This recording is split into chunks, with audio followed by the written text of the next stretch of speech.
Why don't we talk about the raptor that would have made the velociraptors in Jurassic Park look like malt from Madagascar?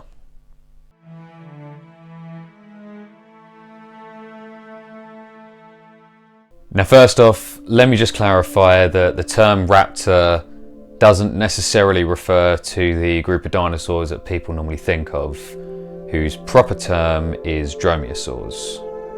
But just for the sake of ease, I'm going to be using the terms interchangeably. Just know that I am referring to dromaeosaurs. With that out of the way, let's talk about Utahraptor.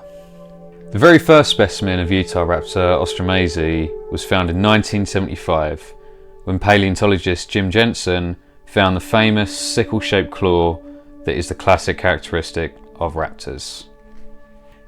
However, this initial find didn't actually receive a huge amount of attention for some reason, and it took late discoveries in 1991 to receive more attention in Grand County in, you guessed it, Utah. Now these remains were found by Donald Burge, Robert Gaston and James Kirkland, who subsequently named the species in 1993. Now it was this time around that it really picked up traction, since now the public had raptors on the mind thanks to a certain film franchise. The relation to Jurassic Park almost went further too, with the species originally intended to be named Utahraptor spielbergi in exchange for research funding, but a final amount couldn't be settled on. Nonetheless, Utahraptor fixed a major problem for many people, and that is the disappointment that Velociraptor in real life wasn't even nearly as big as what we see in the movies. Speaking of which, how big was this grizzly gut in Turkey? Well, it could gut a grizzly, funnily enough. Utahraptor was one of the biggest raptors known in terms of length and height, and was most certainly the heaviest. This absolute unit stood around 5'9" and was 5.5 meters or around 18 feet long, weighing in at around 300 kilos or 660 pounds. Now again, some raptors were as tall or even as long as Utahraptor, but none were quite as bulky. Either way, it was a hell of a lot bigger than Deinonychus, which is the raptor that the velociraptors in Jurassic Park was initially based on. In fact, in terms of mass, it was actually comparable to a polar bear. Now, its size wasn't the only thing that made Utahraptor special. As well as being much bulkier relative to its size, it also had fairly short legs compared to the rest of it.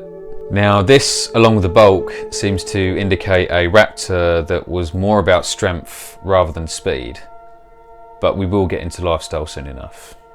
Another feature indicative of Utahraptor is seen on the lower jaw of the dinosaur, with the front part dipping down slightly and the teeth at the front protruding forward slightly. Then there's the presence of feathers. Now, hopefully we're past the point of people throwing things at me when I say that all raptors had feathers. Direct evidence of feathers haven't been found on Utahraptor specifically just yet, but near full feather coverage has been found on enough dromaeosaurs, even the larger ones, to say with enough confidence that Utahraptor had the same covering. Besides, feathers can be scary too.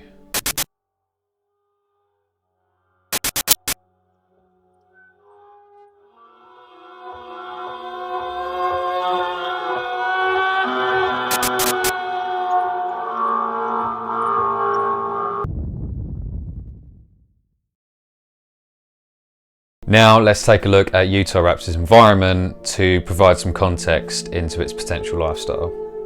Utahraptor was found in the Cedar Mountain Formation in Utah, which was deposited during the late Berriasian to Cenomanian of the early Cretaceous, with this dromaeosaur living around 130 to 125 million years ago.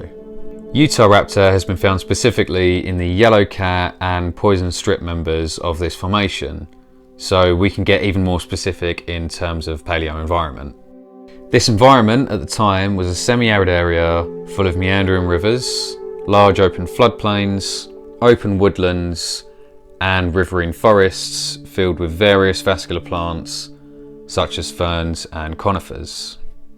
These plains and forests were also seasonally wet, with the wet season creating bogs and the dry season possibly causing forest fires. But what kind of dinosaurs inhabited the area with Utahraptor? Well, compared to other Mesozoic formations, the dinosaurs here were actually quite small. There were iguanodontids such as Hippodraco, Cedronestes and Iguanocolossus, modestly sized sauropods such as Moabosaurus, Mierosaurus and Sidarosaurus, an ankylosaur named Gastonia, and various theropods such as Martharaptor, Gemini raptor, Nedcalbertia, Falcarius, and of course Utahraptor. In fact, not only was Utahraptor the biggest raptor, it was also the biggest carnivore to come out of this formation so far. That now raises a question: what and how did it eat? Well, again, Utahraptor was the tank of the raptors, being the strongest and the slowest. This likely means that its choice in prey was equally as slow and likely big. It also means that this dino was likely an ambush predator rather than a pursuit predator, using its massive toe claws to help wrestle its prey down. Now, Utahraptor had the mass and the strength to potentially take down prey larger than itself, but usually in nature, you only do this if you bring the posse. So did Utahraptor hunt in packs? Well, potentially. Again, despite what Jurassic Park has told you, we don't actually have any direct evidence to say for certain that Velociraptor hunted in packs. But there is potential evidence for Utahraptor.